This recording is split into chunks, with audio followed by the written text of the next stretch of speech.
Kraven the Hunter is another misfire in the Spider-Man universe. Kraven the Hunter, the sixth attempt in Sony's sputtering efforts to stalk enemies for Spider-Man in movies that don't feature the web-slinger. It's stuck in time, a callback to years ago when convoluted superhero origin stories were hot, and studios were dusting off even the poorest dip to tell stories. Watching Kraven the Hunter, I felt something I don't usually feel in the movie theater. In Marvel Comics, Kraven is a skilled, evil hunter who travels the globe searching for the biggest and baddest prey imaginable. He's a villain with a code and supernatural aids to give him enhanced strength and speed. Here Kraven is only partially that.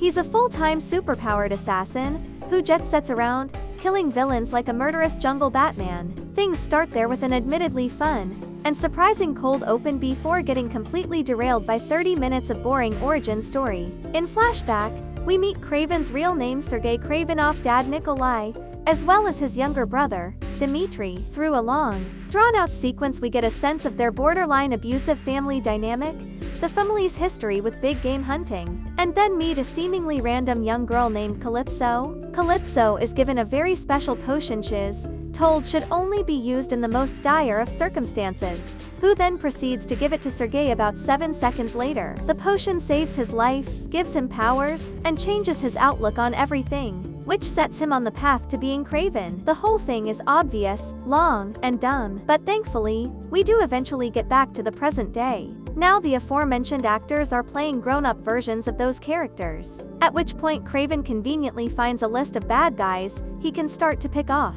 At this juncture, you may still be holding out hope for this movie, but the hope quickly fades. That mainly happens when Kraven, the self-proclaimed world's greatest hunter, admits it took him almost 20 years to find Calypso, who he wants to team up with because she's an investigative lawyer who also finds people. Wait, we thought he was a hunter. Why does he need her? And why did it take so long to find her? No real explanations are given. Through several of those dumb connections, Kraven himself becomes the prey of the Rhino, a character we briefly and confusingly met in the flashback, who now can turn into a rhino. Rhino wants to take over the underworld and sees Kraven as his biggest threat. So, he hires the Foreigner, another superhero, who goes on the hunt. Things move on from there. Dmitri becomes a big part of it, and there's lots of jumping and killing and whatnot. This all sounds pretty bad, and it is, but what saves Kraven from being among the worst of the Spider-Man universe movies is that cast. Aaron Taylor Johnson doesn't have a lot to work with here, but he's suitably charismatic and menacing. He's certainly too heroic to be the Kraven of Marvel Comics, at least at this point in his journey, but he's very fun to watch. Abbott, Heckinger, and Nivola are then even a notch above because they seem to understand the movie they're in more clearly than Taylor Johnson, and all really ham it up. Crow is classic Russell Crowe, cool, scary, not trying too hard, and then there's Debus. Most of the guilt I was talking about earlier is directed toward her. Calypso is a complete afterthought in the movie, with some of the worst dialogue, plot devices, and more. Debus does what she can, but even she can't save the awful writing. The cast is one thing that helps Kraven be at least watchable, and another is all the Spider-Man references in the movie. You'd think, after Morbius, Madam Web, and 3 Venom movies there would be some kind of clear path set up for the central character in this universe, but oddly it's not until Kraven that we can begin to see that path. That also might be because, whenever there's a mention of spiders, New York, or the Daily Bugle, it's like a bright light in a dark room. You have to adjust because something noteworthy just happened. That's not the norm for Kraven, which for the most part is rather repetitive.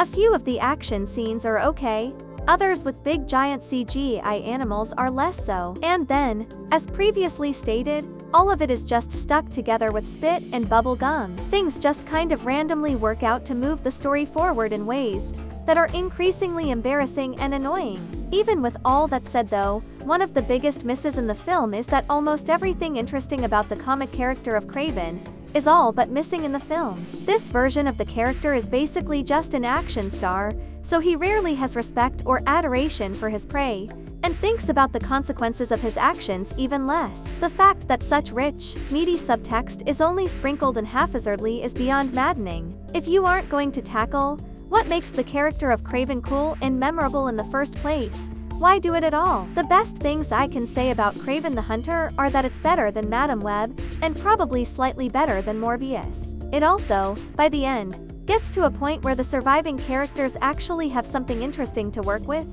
teeing up a follow-up we may never see, which is the saddest part. By the end of Kraven, I was finally craving more Kraven, but only cause Kraven's ending is the only actually good or interesting thing about it.